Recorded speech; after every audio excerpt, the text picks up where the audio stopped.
Good day, welcome to Glen Meditation in beautiful Vancouver, BC. I'm on day 42 of the carnivore diet. Feeling pretty good the last 3 days. I have times where I'm really clear and not shaky.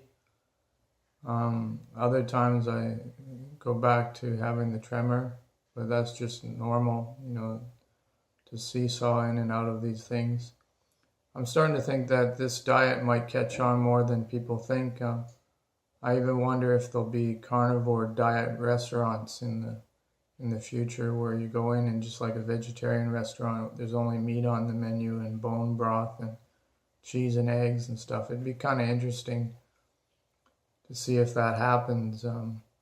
Or this could just be a passing fad where a lot of people try it and then they find out that long term they don't like it. We don't really know at this point.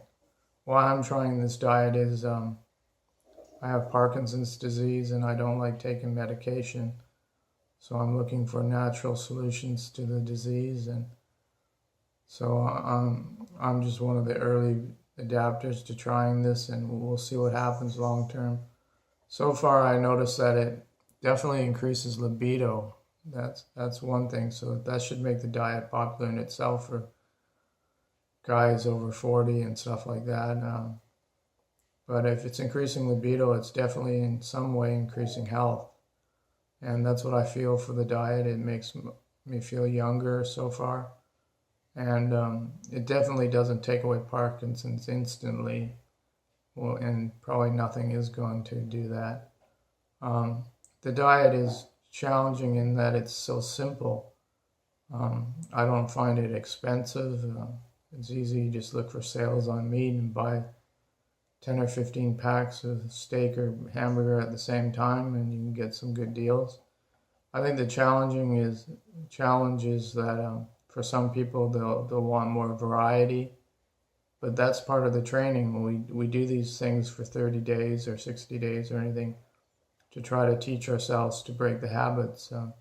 Most of our eating habits are just programmed by society or from what our parents and family and people around us eat, and we just kind of copied that. So these challenges are important to stick to something where you're trying to actually do things that you've decided to do, instead of just following along, and then that's a way that you can take your power back and start to try to map out what's best for you. Otherwise, you're just following society's trends and stuff like that.